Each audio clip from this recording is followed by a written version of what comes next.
Praise lord. ప్రభువైన యేసుక్రీస్తు నామములో అందరికీ వందనములు. ఈ దినము దేవుని వాక్యంలో నుంచి యెషయా గ్రంథం 48వ అధ్యాయం 10వ వచనం. నేను నిన్ను పుటము వేసి తిని వెండిని వేసినట్లు కాదు, ఇబ్బంది కొలిమిలో నిన్ను పరీక్షించి తిని. ప్రభునందు ప్రియమైన వాళ్ళరా, ఒక స్పష్టమైన మాట దేవుడు మనకు సెలవిస్తూ వచ్చినాడు. మనము ఓదార్చబడినట్లుగా, మనము నెమ్మదిగా ఉన్నట్లుగా ఈ మాట మనకు సెలవిస్తున్నాడు. మనము క్రైస్తవులమై యేసుక్రీస్తు ప్రభు రక్తం చేత కడగబడి ఆయన శిలువ నీడలో ఉన్న మనము విశ్వాసలముగా దేవుని పరిచర్యలో కొనసాగుతున్న మనకు కొన్ని సమస్యలు వచ్చినప్పుడు, సమస్యలు అంటే మనము చేసే పని చేస్తుంటాము, ఫలింపు ఉండదు, అంటే కావాల్సిన నిధులు కావాల్సిన రీతిలో మనకు అందవు. అలాంటప్పుడు మనం ఏమనుకుంటామంటే లేమిలో కొనసాగుతుంటాం. వస్త్రహీనతలో, దరిద్రతలో, ఆకలి దప్పుల్లో, అనారోగ్య పరిస్థితుల్లో వెళ్తుంటాం. వెళ్ళినప్పుడల్లా మనకు అనిపిస్తుంటుంది, నేను ప్రార్థన చేసిన ప్రభు నాకు సాయం చేయట్లేదు, నేను దేవుణ్ణి ఇంత నమ్మకంగా వెంబడిస్తున్నా, నాకు ఎట్లాంటి మేలు రావట్లేదు అనే ఒక అపోహలోనికి వెళ్తుంటాం. అందుకే ప్రభు ఒక చక్కటి వాగ్దానమును, చక్కటి ఒక మనకు దేవుని యొక్క ఆలోచనను బయలుపరుస్తున్నాడు. ఏమని అంటున్నాడంటే, నేను నిన్ను పుటము వేసి తిని వెండిని వేసినట్లు కాదు, ఇబ్బంది కొలిమిలో నిన్ను పరీక్షించి తిని అంటున్నాడు. మన జీవితాల్లో మన కష్టాలు వస్తున్నాయంటే రెండు రకాలుగా కష్టాలు వస్తాయి. ఒకటి, మనం పాపం చేసినప్పుడు మనకు కష్టాలు వస్తాయి. రెండోది, మనం దేవునికి నమ్మకంగా ఉన్నప్పుడు కూడా మన జీవితాల్లో కష్టంలు వస్తాయి.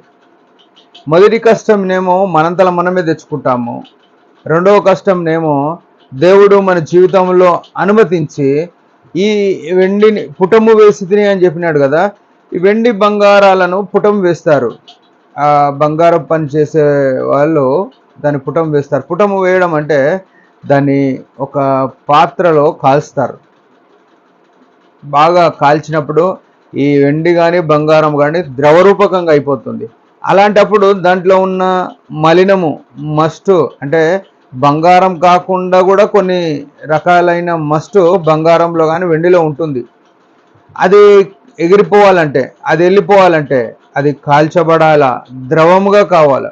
అప్పుడు మాత్రమే అందులో వెండిలో నుంచి, బంగారంలో నుంచి ఆ మస్టు మలినం వెళ్ళిపోతుంది. ఈ క్రైస్తవ విశ్వాస జీవితంలో కూడా దేవుడు ఏం కోరుకుంటున్నాడంటే, మనం పరిశుద్ధులము, నిర్దోషులము, నిష్కలంకులమై ఆయన ఎదుట మనం నిలబడాలని కోరుకుంటున్నాడు కదా. మనంతలో మనమే మామూలుగా యేసుప్రభు రక్తంలో కడగబడిన తర్వాత ఈ యాత్రలో కొనసాగుతున్నప్పటికీ, దేవుని సంఘంలో ఉన్నప్పటికీ, పరిచర్యలో ఉన్నప్పటికీ కొన్ని మచ్చ డాగులు మన మీద పడుతూ ఉంటాయి. మన అపవిత్రత మనకు అంటుతూ ఉంటుంది. అలాంటప్పుడు ప్రభు ఏం చేస్తాడంటే ఇబ్బంది అనే కొలిమిలో వేస్తాడు.